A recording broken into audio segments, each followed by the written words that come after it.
কিন্তু ছোট হুজুর কেবলা বলতেন মক্কায় যাইয়া ঠক্কর খাইয়া নাম রাখেঙ্গে হাজি, খো না যাইয়ে ফসলত না যাইয়ে जो पाजी सो पाजी।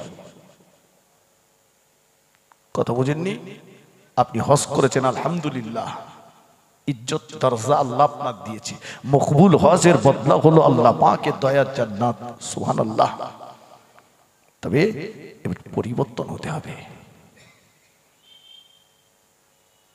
রাসূলুল্লাহর মাজারে যাচ্ছেন আর মেয়েটা কাঁদছে, রাসূলের মাজারে যে সালামের জবাব পাবেন, আল্লাহ রাসূল ইন্তেকালের সময় রাসূলুল্লাহর মোবারক মাথাটা আম্মা জান আয়েশা সিদ্দিকা রাদিয়াল্লাহু আনহার কোলে, ফেরেশতা আজরাইল আলাইহিস সালাম আল্লাহ নবীর সিনা মোবারক শাহাদাত আঙ্গুলটা রেখেছে। আজরাইল, আমার মনে হচ্ছে ওহদ পাহাড়টা বুকের উপরে চাপিয়ে দিয়েছেন, একটা কষ্টের। ওই রকম একটা কঠিন সময়তে দরজার পাশে দাঁড়িয়ে দাঁড়িয়ে দাঁড়িয়ে দাঁড়িয়ে বেটি ফাতেমা রাদিয়াল্লাহু তাআলা আনহা ঝরঝর ঝরঝর করে কাঁদতেছে। আল্লাহর নবী ওই অবস্থাতে ইশারা করে বেটি ফাতেমাকে ডাকলেন, মা ফাতেমা, ও মা ফাতেমা, আমার দিকে আগিয়ে এসো মা। আল্লাহ নবীর বেটি খাতুনে জান্নাত ফাতেমাতুজ জাহরা রাদিয়াল্লাহু তাআলা আল্লাহ নবীর দিকে আগিয়ে গেলে দয়ার নবী আমার হাতটাকে বাড়িয়ে দিয়ে ফাতেমা চোখের পানি মুছে দিয়ে বললেন, বেটি রে, কেন এমন করে কাঁদছো? কেন এমন করে চোখের পানি ফেলছো? ও বেটি ফাতেমা, তোমার কান্না দেখে আমার বড় কষ্ট হচ্ছে, তোমার কান্না দেখে আমার কলিজাটা ফেটে যাচ্ছে। মা কেঁদো না, মা কেঁদো না, এমন করে রোনাজারি করো না। ও বেটি ফাতেমা, আমি তোমার কান্না দেখে যেতে চাই না মা, তোমার হাসি মুখটা দেখে যেতে চাই। ফাতেমাতুজ জাহরা চোখের পানি বন্ধ হয় না। দয়ার নবী ফাতেমাকে আরো কাছে টেনে নিলেন। ও বেটি ফাতেমা, কেঁদো না মা, কেঁদো না, তোমার কান্না দেখে কলিজাটা যেন আমার ফেটে যাচ্ছে মা, বুকটা যেন আমার ফেটে যাচ্ছে মা, কেঁদো না। কেউ চিরকাল বেঁচে থাকবে না, সবাইকে একের পর এক চলে যেতে হবে মা। ও বেটি ফাতেমা, কেঁদো না মা, তোমার কান্না, তোমার চোখে পানি আমি দেখে যেতে চাই না মা। আমি তোমার আব্বা জান বলছি, আমার ইন্তেকালের পরে আমার বংশের ভিতরে সর্বপ্রথম তোমার সঙ্গে আমার দেখা হবে।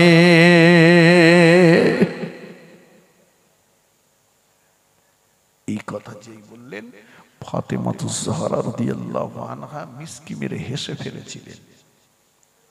আমার বলার উদ্দেশ্য, নবী ফাতেমাকে কাঁদিয়ে গেছেন না হাসিয়ে গেছেন? হাসিয়ে গেছেন। আর আপনি মেয়ের সম্পত্তিটা তসরুফ করে যাবেন? অনেকটা সময় পার হয়ে গেল, আল্লাহ নবী ঘরেতে ফিরছেন না। ফাতেমাতুজ জাহরা রাদিয়াল্লাহু তাআলা আনহা দরজার পাশে গেলেন, দরজাটা খুললেন, দরজাটা খুলে বাইরের দিকে উকি মেরে মেরে বললেন, ও আমার আম্মা জান, এতটা সময় পার হয়ে গেল, এতটা সময় কেটে গেল, এখনো তো আমার আব্বাজান ঘরে ফিরল না।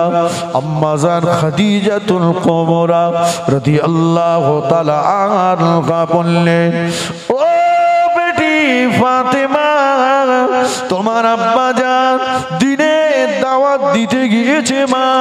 আল্লাহ পাকের ওয়াহদানিয়াতের বাণী, একত্ববাদের বাণী প্রচার করতে গিয়েছে মা।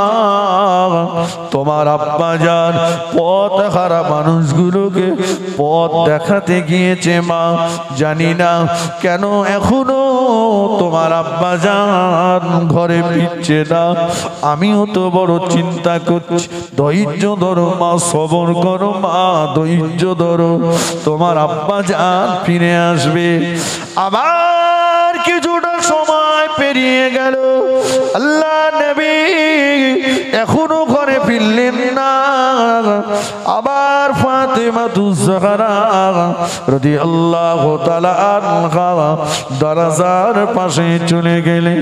দরজাটা খুলে বাইরের দিকে চেয়ে চেয়ে বললেন, আব্বাজান এখনো তো আমার আব্বাজানকে দেখতে পাচ্ছি না। ও বেটি ফাতেমা, ধৈর্য ধরো মা, সবর করো, তোমার আব্বাজান ভালো কাজ করতে গিয়েছে মা। ধৈর্য ধরো মা, সবর করো। আম্মা এখনো কেন আমার আব্বাজান বাড়িতে ফিরছে না? আম্মাজান আব্বার জন্য আমার টোট্টা বড় জ্বালা করছে। ধৈর্য ধরো মা, ধৈর্য ধরো মা।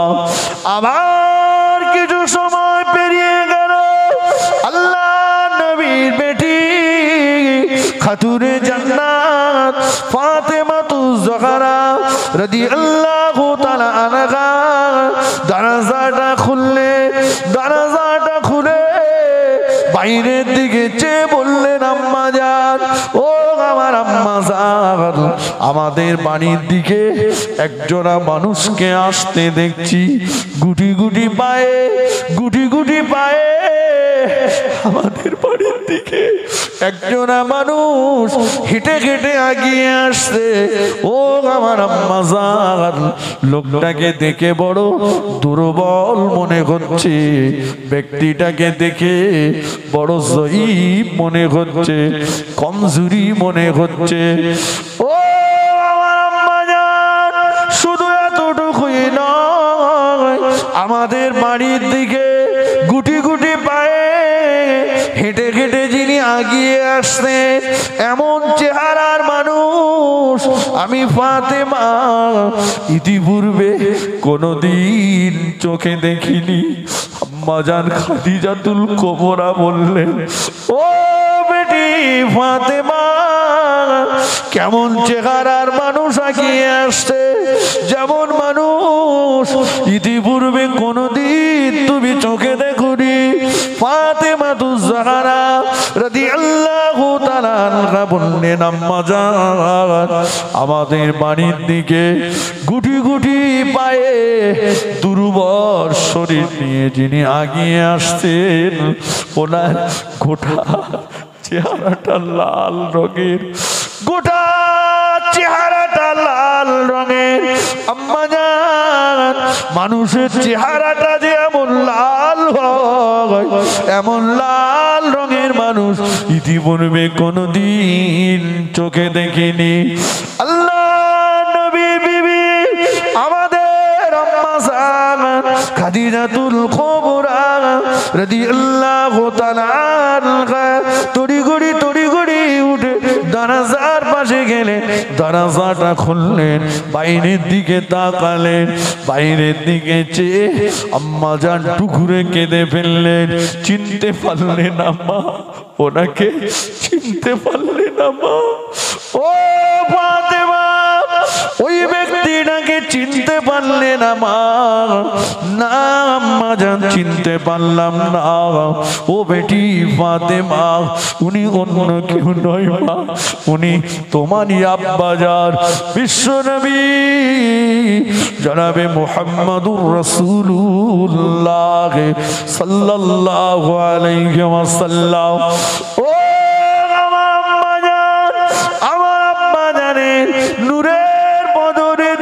তাকালে পূর্ণিমার চাঁদটাও যে হার মেনে যেত।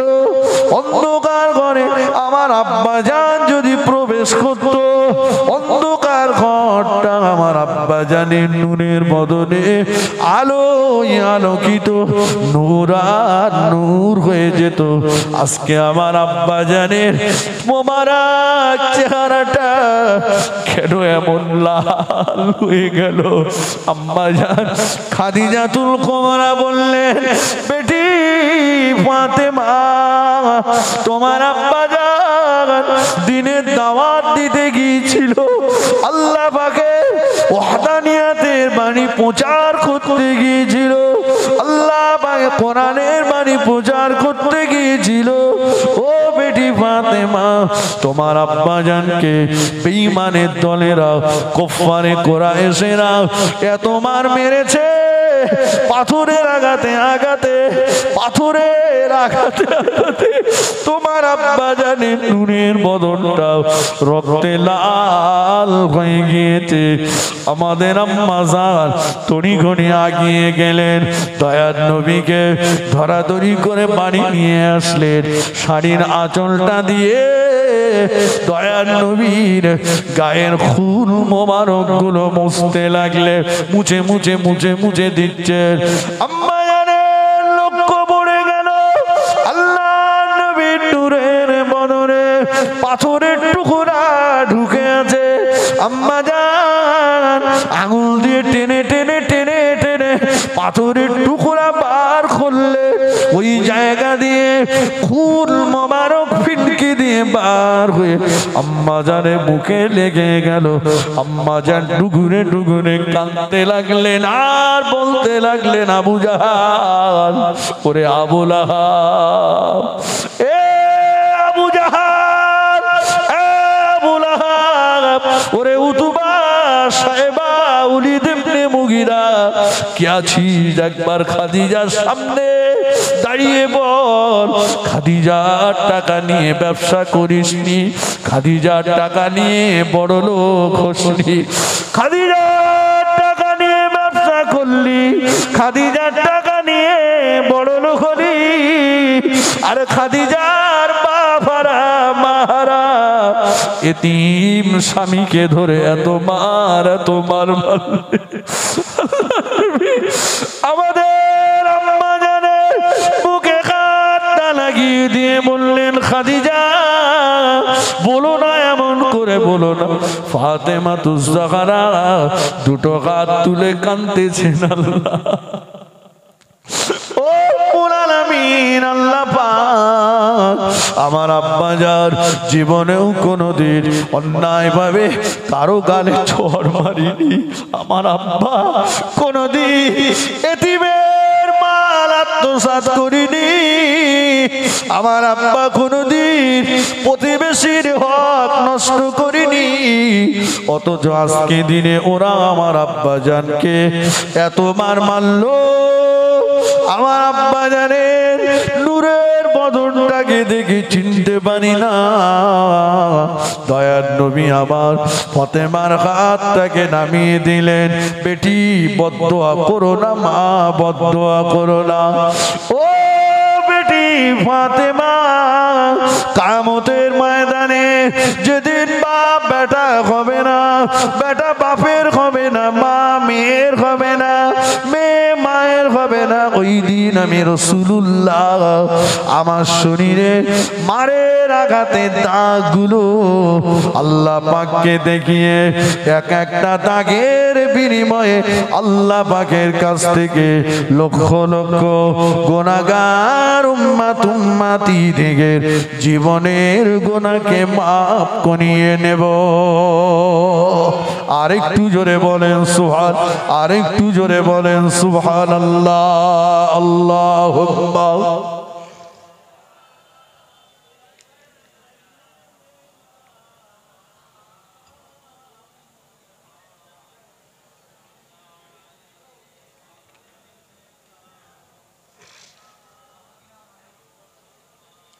খুব মোহাব্বতের সঙ্গে আল্লাহুম্মা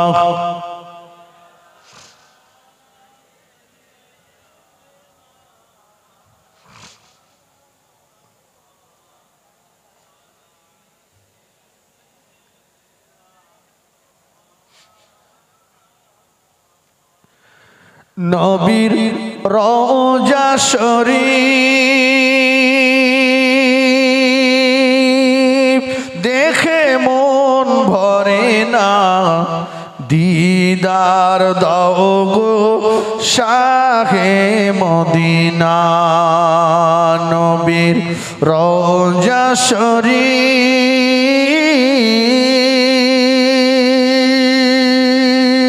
দেখে মন ভরে না, দিদার দাও গো শাহে মদিনা। আল্লাহুম্মা সাল্লি আলা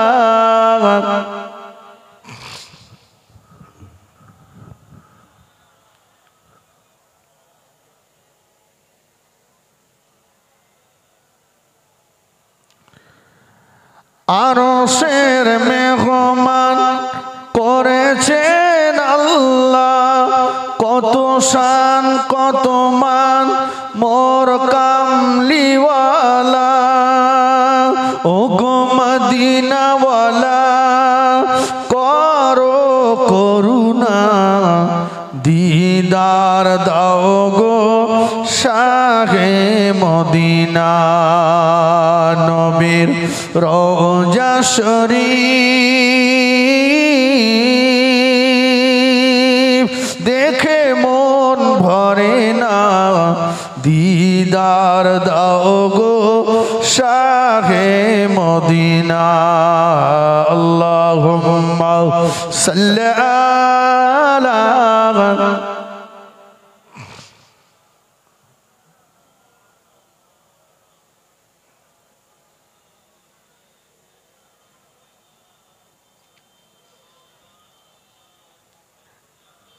ভাই বাবাজিরা। তাহলে দুটো কথা বললাম, আমি কি আপনাদেরকে বোঝাতে পেরেছি যে রাসূলুল্লাহ সাল্লাল্লাহু আলাইহি ওয়াসাল্লাম আমাদেরকে ভালোবাসেন? ভালোবাসেন তো নাকি? জি, বললে এখনো বলা যাবে, কিন্তু ওদিকে আর নয়। তাহলে আমরা বুঝে নিলাম যে হুজুর পাক সাল্লাল্লাহু আলাইহি ওয়াসাল্লাম আমাদেরকে ভালোবাসেন। এবারে আমাদের তো উচিত নবীকে ভালোবাসা, তবেই তো ঈমানদার হতে পারবো। জি, মুখে ভালোবাসি বললেই ভালোবাসা হবে না। সকালবেলা হাতে একটা 1000 দানার তসবিহ নিলাম, সকাল থেকে সন্ধ্যা পর্যন্ত বলছি নবীকে ভালোবাসি, নবীকে ভালোবাসি, নবীকে ভালোবাসি, নবীকে ভালোবাসি, নবীকে ভালোবাসি। তসবিহটা কয়েকবার ঘুরে গেল, ভালোবাসা হলো না। আল্লাহ বললেন, মা আতাকুমুর রাসূলু ফাখুজুহু ওয়া মা নাহাকুম আনহু ফান্তাহু। নবী যেটা করতে বলেছে, নবীর করতে বলা কাজটাকে করো, নবীর নিষেধ করা কাজটাকে ছেড়ে দাও।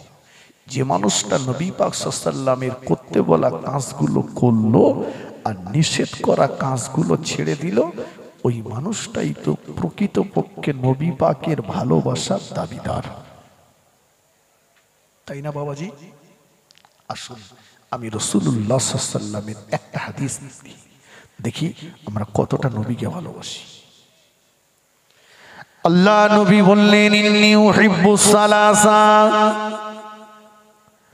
ও আমার সাহাবীরা, আমি রাসূলুল্লাহ তিনটে জিনিসকে বড় পছন্দ করি। নবীকে ভালোবাসি মানে নবী যা পছন্দ করতেন আমরাও করব। ও আমার সাহাবীরা, ইন্নী উহিব্বুস সালাসা, আমি রাসূলুল্লাহ তিনটে জিনিসকে বড় পছন্দ করি। আল্লাহ নবী বললেন, আতিবা, আমি খুশবু আতরকে বড় ভালোবাসি। অন্নিসা, আমি রাসূলুল্লাহ নারী জাতকে বড় ভালোবাসি।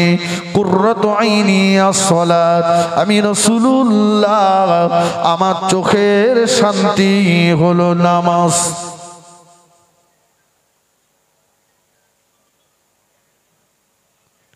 এক নম্বরে কি বলেছি একটু কথা বলেন বাপ? আতর। 2 নম্বরে নারী। 3 নম্বরে নামাজ। পিছন দিক থেকে আসি, নামাজ। আচ্ছা, নামাজ পড়তে গেলে নামাজ জানতে হবে না হবে না? কথা বলুন। জানতে হবে। নামাজ জানতে গেলে কোথায় জানতে হবে?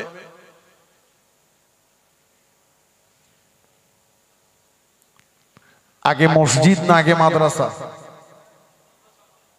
কোনটা আগে দরকার? তাহলে আগে যদি মাদ্রাসার দরকার হয়, এই মাদ্রাসায় যে ছেলেগুলো আছে সব গ্রামের তো নাকি? গ্রামের ছেলে সব? হ্যাঁ, বাইরের। আমি দেখেছি ঘুরে, 10টা ছেলে যদি থাকে তা 2টো গ্রামের আর 8টা বাইরের। ঠিক কিনা বলেন? যদি আমরা ধর্মীয় জ্ঞানটাকে প্রাধান্য দিতাম তাহলে শুধু আমাদের ঘরের মেয়েরা কোরআন শিখতো না, ছেলেগুলো কোরআন শরীফ শিখতো। কিন্তু এই জামানাটা এখন এমন এসে দাঁড়িয়েছে, ছেলের বাপ যখন মেয়ে দেখতে যায় তখন মেয়ের বাড়ি যেয়ে জিজ্ঞাসা করে, মা তুমি কোরআন শরীফ জানো?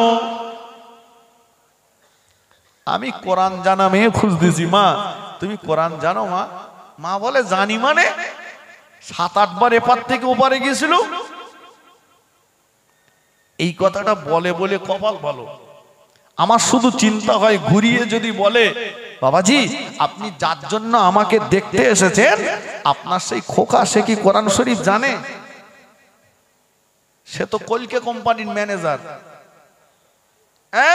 তুমি কলকে কোম্পানির ম্যানেজারের জন্য কোরআন জানা মেয়ে খুঁজতে এসেছো? ছেলেটা কোরআন জানে না কেন? ছেলেটা কোরআন শিখেনি কেন? খালি বলছে হুজুর ওয়াজ করেন ছেলে ভাত দেয় না। আমি বলি ছেলে বাপকে সম্মান দেয় না, ভাত দেয় না, ইজ্জত করে না, একবার না 1000 বার বলবো অন্যায় অন্যায় অন্যায়। তবে ন্যাংড়ার আম গাছ বসিয়ে হিমসাগরের আশা করাটা বোকামি। কথা বুঝতে পারিনি? আল্লাহ যদি কুদরতি ক্ষমতায় কোনোদিন একটা হিমসাগর ফলিয়ে দেয় তাহলে আলাদা কথা, কিন্তু আম গাছ বসিয়েছে ন্যাংড়ার আর হিমসাগর খাবেন এটা চিন্তা করা বোকামি। যেমন সন্তানের দায়িত্ব রয়েছে মা বাপের সেবা করা, ঠিক তথৈগত মা বাপেরও দায়িত্ব রয়েছে সন্তানগুলোকে সঠিকভাবে লালন পালন করা। সন্তানের হকটা যদি আমরা বুঝে নিই তাহলে আমাদেরও তো দায়িত্ব সন্তান করা। রাসূলুল্লাহর আব্বা রাসূলুল্লাহর আম্মা বিয়ে হলো, প্রথম বাসর রাত স্বামী স্ত্রী দুজন ওযু করলেন, বাসর ঘরে গেলেন, আল্লাহ সন্তান দিলেন। সন্তান হলো সমস্ত নবীদের বাদশা। জোরে বলুন, মন খুলে বলেন। বড় পীর সাহেবের আব্বা বড় পীর সাহেবের আম্মা বিয়ে হলো, প্রথম বাসর রাত স্বামী স্ত্রী দুজন ওযু করলেন, নামাজের পাটি নিলেন, 2 রাকাত নামাজ পড়লেন, বাসর ঘরে গেলেন, একত্রিত হলেন, আল্লাহ সন্তান দিলেন। সন্তান হলো সমস্ত ওলিদের বাদশা। জোরে বলুন। আমাদের কসির বাপ বাসর ঘরে গেছে 3 বান্ডেল বিড়িলে, গেঁজার খোলকেই দম মেরে চুল্লু আর মদের ঠেক থেকে উঠে এসে বিবি টেক্কা গোলাপ মারতে মারতে উঠে এসে মোবাইলে নেকেট ছবি আর হারাম প্রোগ্রাম দেখতে দেখতে কেউ যদি বিবির সঙ্গে সহবাস করে ওই কোম্পানিতে আল্লাহর ওলি হবে না, ওখানে বুনো ওল জন্ম নেবে। খেলি গাল চুলকবে, তেঁতুল কেউ রক্ষা হবে না। বলুন গার্জিয়ান হিসাবে কোন দায়িত্বটা পালন করেছি? একটা সন্তান যখন দুনিয়াতে ভূমিষ্ঠ হয় বাপ মায়ের দায়িত্ব হলো তার ডান কানে আজান দেওয়া, বাম কানে কথা বলে আকামত দেওয়া। কিন্তু সেটা আপনারা বলবেন এখন দিনকাল খারাপ, সব হসপিটালে হচ্ছে। আচ্ছা বলুন তো, আমাদের মা চাচিদের আমরা 6টা 7টা 8টা 9টা 10টা 11টা 12টা 13টা 14টা ভাই বোন, আমাদের মা চাচিদের হসপিটালে যেতে হয়েছিল বাপ? হয়নি। এখন হচ্ছে কেন? হাদিস শরীফে এসেছে তোমাদের উপরে আসমানি আর নবী যে গজবগুলো হচ্ছে আসবে, এগুলো তোমাদের দু হাতের কামাই করা ফসল। আমাদের মা চাচিদের গ্যাস ছিল না, আমাদের মা চাচিদের ঘরে খাট ছিল না, আমাদের মা চাচিদের ঘরে সকেট ছিল না, কিন্তু আমাদের মা চাচিদের মোবাইল ছিল না, কিন্তু তাদের ভিতরে পর্দা ছিল। তারা নিজেদের শরীরকে যেমন আবৃত করেছেন, নিজেকে যেমন পর্দার ভিতরে আবৃত রেখেছেন, ঢেকেছেন, আল্লাহ পাকও তাদের মদত দিয়ে কাউকে হসপিটালের বেডে শুতে দেননি, আল্লাহ তাদের বেইজ্জতি করাননি। জোরে বলুন সুবহানাল্লাহ। কথা ঠিক কিনা বলেন? আপনি বিবির গর্ভে বাচ্চা, মেয়ের গর্ভে বাচ্চা হসপিটালে হেলথ সেন্টারে কাট করিয়েছেন, করুন, আমি নিষেধ করছি না। তবে একটা মানুষ বলতে পারবেন হসপিটালে হেলথ সেন্টারে কাট করার আগে নামাজের পাটিতে বসে সিজদায় পড়ে যে দুফোঁটা চোখের পানি আল্লাহর কাছে ফেলে একটা কাট করেছি, আল্লাহ ইজ্জতের মালিক আপনি, বেইজ্জতির মালিকও আপনি, আল্লাহ আপনি বেইজ্জতি করবেন না, এই কাট করা হয়নি। ভাই রাসূলুল্লাহ সাল্লাল্লাহু আলাইহি ওয়াসাল্লাম দুনিয়াতে ভূমিষ্ঠ হবেন, রাসূলুল্লাহর মায়ের কাছে আল্লাহ পাক দুজন ধাত্রী পাঠিয়েছিলেন। কি মজার কথা দেখুন, দুজন ধাত্রী পাঠিয়েছেন। একজন হচ্ছেন নবী ঈসা আলাইহিস সালামের আম্মা জান মারিয়াম, আরেকজন হলেন ফেরাউনের স্ত্রী, জান্নাতি রমণীদের ভিতরে অন্যতম একজন মা আসিয়া। আচ্ছা, এত নারী থাকতে আল্লাহ রসুলের মায়ের কাছে কেন আসিয়াকে আর মা মারিয়ামকে পাঠালেন? এই দুটো নারীর সঙ্গে কোনোদিন কোনো পুরুষের মিলন ঘটেনি। এই দুটো নারীকে কোনোদিন কোনো পুরুষ স্পর্শ করতে পারেনি।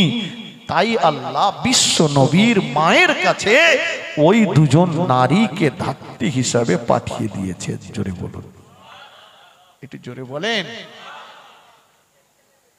এবার এখানে একটা আপনার প্রশ্ন থাকতে পারে যে ঈসা আলাইহিস সালামের আম্মাজান মারিয়ামকে স্পর্শ করেনি পুরুষ, কিন্তু আসিয়া তো ফেরাউনের স্ত্রী ছিল। জি, তাফসীরটা দেখেন, তাফসীরের ভিতরে এসেছে ফেরাউন জোর করে মা আসিয়াকে বিয়ে করেছিল। মা আসিয়া জামানার একজন সুন্দরী নারী ছিলেন, জোর করে ক্ষমতার বলে বিবাহ করেছিল। প্রথম বাসর রাত আম্মাজান আসিয়া নিজেই আগে চলে গেলেন বাসর ঘরে, ফেরাউন আসবে। আম্মাজান সিজদায় পড়ে যে আল্লাহ পাকের দরবারে রোনাজারি করতে লাগলেন, আল্লাহ পাক আপনার বান্দি আসিয়া সম্পর্কে আপনি বড় ভালো জানেন। আল্লাহ পাক আপনার বান্দি আসিয়া সম্পর্কে আপনি সব খবর রাখেন। আল্লাহ আপনার বান্দি আসিয়া শরীর কতটা পবিত্র আপনি জানেন। আল্লাহ ফেরাউন হলো আপনার দুশমন, ফেরাউন হলো আপনার নবী মুসার দুশমন। আল্লাহ আমি আসিয়া চাই না আপনার দুশমন যে, আপনার নবীর দুশমন যে, সে আমি আসিয়া আমার পবিত্র শরীরকে উপভোগ করুক না। না না, ও আমিন। আল্লাহ পাক আপনি রাতের ভিতর থেকে দিন, দিনের ভিতর থেকে রাত বার করেন। রব্বুল আলামিন আপনি জিন্দাকে মুর্দা, মুর্দাকে জিন্দা করতে পারেন। আল্লাহ আপনি আপনার বান্দি আসিয়ার পবিত্র শরীরকে ওই নাপাক ফেরাউনের কবল থেকে হেফাজত করুন। আল্লাহ আপনি আপনার বান্দি আসিয়ার পবিত্র শরীরকে কিভাবে হেফাজত করবেন, এ দায়িত্বটা আমি আপনার কুদরতি হাতে তুলে দিলাম। আল্লাহ পাক জানিয়ে দিলেন, ও বাবা বান্দি আসিয়া, কাঁদিস না রে কৃষ্ণা, তোর কান্না আমি আল্লাহ সহ্য করতে পারি না, রোনাজারি সহ্য করতে পারি না। ও আমার মাহবুবা বান্দি, আমি আল্লাহ পাক মরণের আগ পর্যন্ত তোকে ফ্রাউনের ঘরে রেখে দেব, ফ্রাউনের স্ত্রী করে রেখে দেব, কিন্তু তোর শরীর স্পর্শ করা চিরতরের জন্য ফ্রাউনের জন্য আমি হারাম করে দিলাম।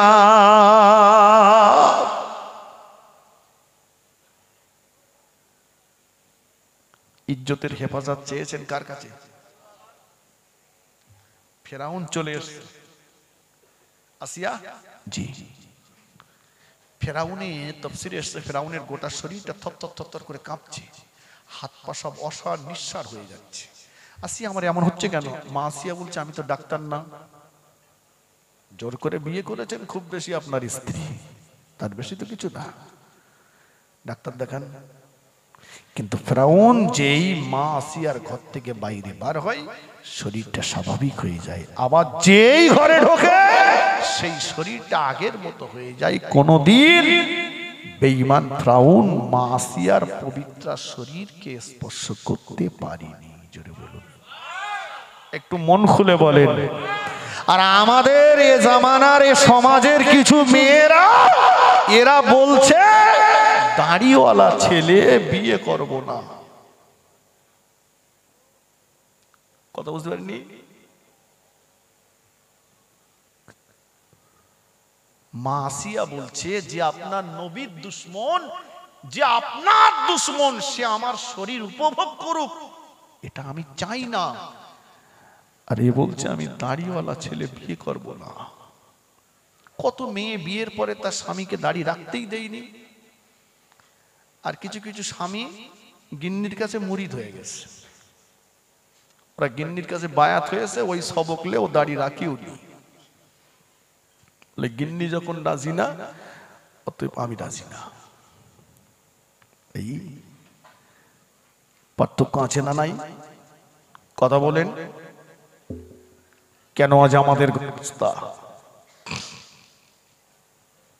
কোথায় পর্দা? কোথায় পর্দা আছে? পর্দা ফ্রিজে, পর্দা আলমারিতে, পর্দা শোকেজে, পর্দা ঘরের দরজায়, জানালায়, পর্দা টেলিভিশনে। একটা মোবাইল কিনেছে, মোবাইল কিনে দোকানদারকে বলছে সামনে একটা পিছনে একটা, মানে বডিতে দাগ হবে না, স্ক্রিনে দাগ হবে না। মোবাইলটা কিনে দোকান থেকে ডবল পর্দা করে বাড়ি আনছে, আর বিয়ে করে বউটাকে বাড়ি আনছে একটা মশারির নেট ছেড়া। ভুল বলেছি? কথা বলেন। পরের দিন বিউটি পার্লার থেকে লোক এনে সাজিয়েছে। আমি তো প্লাস্টিক চেয়ারে বসে রয়েছি, একটা বিরাট সিংহাসনে বসিয়ে দিয়েছে, মানে ও যেন সরকারি বউ। কে বউ? সরকারি বউ। এসো মুখ দেখো, মাল দে যাও। যে যা পারতে আসতে দেখে যাচ্ছে। আচ্ছা, এই কোম্পানিতে আল্লাহর ওলি জন্ম নেবে? একটু হ্যাঁ না বলেন।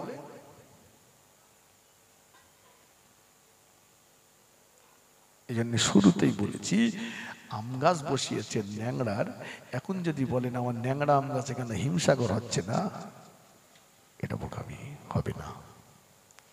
ফিরে আসুন, আমি ওয়াজ ভুলে যাইনি। আমি 3 নাম্বারটা বলেছিলাম কি? রাসূল বলেছেন কুররাতু আইনি আস-সালাত, আমার চোখের শান্তি হলো নামাজ। সুবহানাল্লাহ বলেন, একটু মন খুলে বলেন। এই নামাজটা হবে মাদ্রাসাতে। এই মাদ্রাসাগুলোর দরকার আছে না নেই? আপনার ছেলে ডাক্তার, মাস্টার, ইঞ্জিনিয়ার, উকিল, ব্যারিস্টার হোক, ইসলাম বাধা দেয়নি, কোন মৌলানা মুফতি হুজুর হারাম বলিনি, কিন্তু আমি জোনায়েদ বলে যাচ্ছি আপনার ছেলেটা শুধু যদি ডাক্তার হয়, শুধু যদি মাস্টার হয়, শুধু যদি ইঞ্জিনিয়ার হয়, ওর নাস্তিক হওয়ার প্রবল আশঙ্কা রয়েছে। কথা ঠিক না বেটি?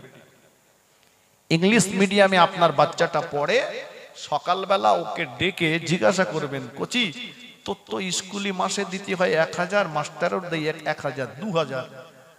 আর হুজুর ওয়াজ করার সময় বলেছিল হাফেজ সাহেবের বাপের মাথায় নূরের টুপি পড়াবে, তাই হ্যাংলাডারে মাদ্রাসায় দেশে গালদের নাল পড়ে, ওইটার দেশে মাদ্রাসায় নূরের টুপি পড়বে বলি। বুঝতে পারেননি? হ্যাংলাডার দেয় 150 টাকা আর এর পেছনে খরচ করে 2000 টাকা। জি, ওই বাচ্চাটার জিজ্ঞাসা করবেন, কোচি উপরে ওটা কি? ও বলবে আব্বু ওটা আকাশ। ওকে জিজ্ঞাসা করবেন আকাশটা কি দিয়ে তৈরি? ও বলবে আব্বু স্কাই ইজ ফর নাথিং, আকাশ আসলেই কিছু না, বাষ্প আকারে জমে জমে তৈরি হয়েছে। আর হ্যাংলাডারে ডেকে বলবেন, কোচি ওরে তো 2000 দেই আর তোর তো 150 দেই, ফ্রি মাল খাস, যাকাত ফিতরার মাল, তা উপরে ওটা কি? ও বলবে আব্বু কোরআনে পড়েছি সাবআ সামাওয়াতিন তিবাকা, আমি আল্লাহ স্তরে স্তরে 7টা আকাশ বানিয়েছি। সুবহানাল্লাহ। একটু মন খুলে বলেন ভাই, কোরআনের পক্ষে কথা বললো এই হ্যাংলাডা না এই চালাকটা? আমার কথা কিছু বোঝা যাচ্ছে? জি, আমার বক্তব্য হলো তাহলে মাথার ঘাম পায়ে ফেলা পয়সায় বাচ্চাটাকে পড়ালাম, ও যে পড়াটা পড়েছে ওটা ইসলাম বিরোধী, কোরআন বিরোধী শিক্ষা। সকালবেলা যেন আমার উল্টো ব্যাখ্যা করবেন না যে জোনায়েদ সাহেব এসে বলেছে স্কুলে পড়ানো যাবে না, ও পড়ুক, পার্থক্যটা দেখেন। বাবু আপনার ওই বাচ্চাটাকে সকালবেলা জিজ্ঞাসা করবেন, কোচি মানুষ কি থেকে তৈরি? ও বলবে আব্বু চার্লস ডারউইন বলেছে মানুষ বাঁদর থেকে তৈরি। ঠিক কিনা বলেন? আরে হ্যাংলাডারে ডেকে জিজ্ঞেস করবেন, এই তোর তো মাদ্রাসায় দিয়েছি, কি থেকে তৈরি বলদিন? বলে আব্বু ওই মাটি দেওয়ার সময় সবাই বলে না তুমিও পড়ো না আব্বু মিনহা খলাকনাকুম, আল্লাহ বলছে মাটি থেকে তোকে সৃষ্টি করেছি। দুটো কথা এক না আলাদা? কথা বলেন। আলাদা। ওর পিছনে 2000 যেটা খরচ করেছি ওটা কোরআনের পক্ষে না বিপক্ষে? বিপক্ষে। আসুন আপনার ওই বাচ্চাটাকে জিজ্ঞাসা করবেন, ক্লাস 6-7 এর ইতিহাস বইতে লেখা আছে আল্লাহর নবী হযরত মুহাম্মদ সাল্লাল্লাহু আলাইহি ওয়াসাল্লাম মক্কার কাফেরদের অত্যাচারে মক্কা থেকে মদিনায় হিজরত করেছিলেন। কথাটা কাঁচা মিথ্যা কথা। রাসূলুল্লাহ কখনোই মক্কার কাফেরদের অত্যাচারে মক্কা থেকে মদিনায় যাননি। রাসূল মক্কা থেকে মদিনায় গিয়েছিলেন আল্লাহ পাকের আদেশে, নিজের ইচ্ছায় নয়। অত্যাচারে চলে গিয়েছিলেন এই কথাটা বলা মানে এখানে নবী পাকের একটা অধৈর্যের প্রমাণ হচ্ছে। নবীদিগের অন্যতম গুণ হলো ধৈর্য ধারণ করা। অধৈর্য হওয়াটা নবুয়তের শানের বড় একটা খেলাফ। ভাই সময় কম, অল্প সময় বেশি কথা বলতে হবে, মলম বেশি বিক্রি করতে হবে আমার, আর সময় অল্প, অতএব আর বেশি ওদিকে আগাচ্ছি না। আমি যা 2-3টে কথা বলেছি আমার মাথার ঘাম পায়ে ফেলা পয়সায় আমার বাচ্চাটা যে পড়া পড়ে এসছে ওটা নিঃসন্দেহে ইসলাম বিরোধী, কোরআন বিরোধী শিক্ষা। এরপরেও কোন মাওলানা মুফতি, কোন পীর সাহেব, পীরজাদা সাহেব কেউ ওই পড়াটা হারাম না জায়েজ বলিনি। ও পড়ুক, ও পড়ুক, ও পড়ে যেন বিশ্বাস না করে তার জন্য দরকার রয়েছে এই রকম মা বোনদের হাঁস মুরগির ডিম বেচা পয়সায়, আমাদের মাথার ঘাম পায়ে ফেলা পয়সায় এই খারেজি বেসরকারি মাদ্রাসা যেখানে সকাল সন্ধ্যায় আপনার বাচ্চাটাকে একটু পাঠিয়ে দেন। বোঝা যাচ্ছে কথা?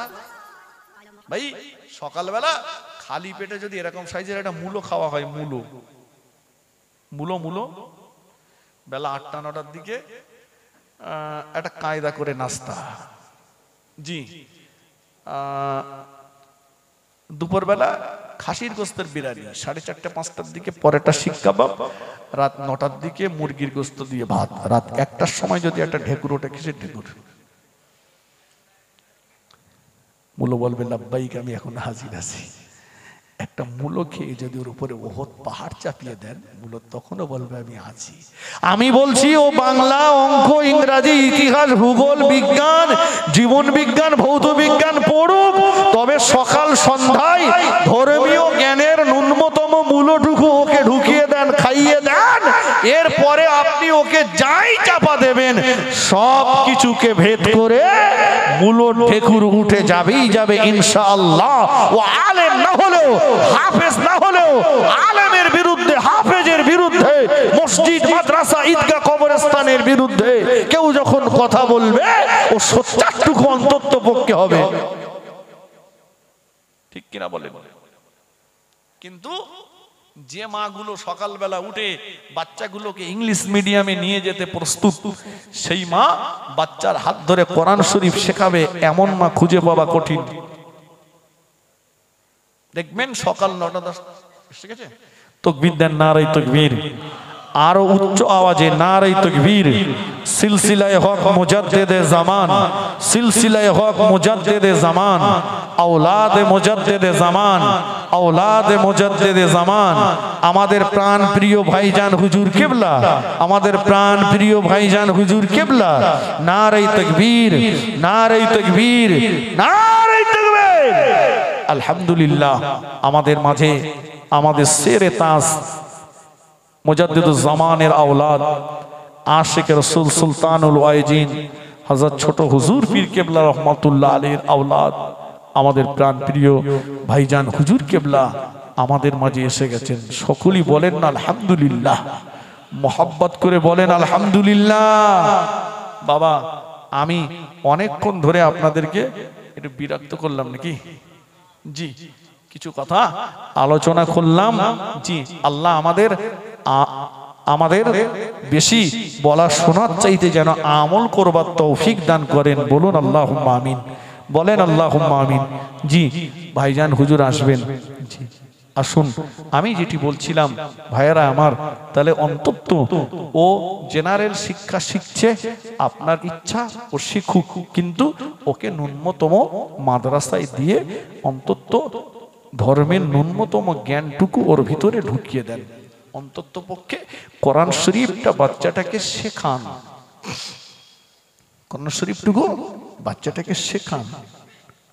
লাভবান হবেন আপনি, লাভবান, সৌভাগ্যবান আপনারা যে মহল্লাতে কোরআনী তালিম হয়, যে মহল্লাতে কোরআনী তালিম হয়, কোরআন তেলাওয়াত হয়, ওই মহল্লা থেকে আল্লাহ পাক আসমানের বালাগুলো আসমানে উঠিয়ে নেন, জমিনের বালাগুলো আল্লাহ পাক জমিনে দাফন করে দেন। জোরে বলুন না সুবহানাল্লাহ, জোরে বলেন না সুবহানাল্লাহ।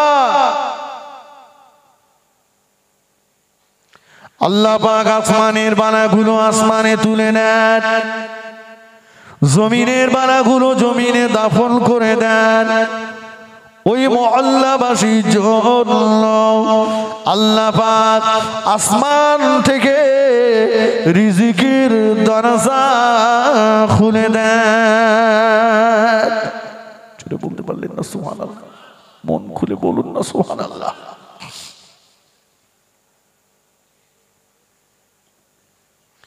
ও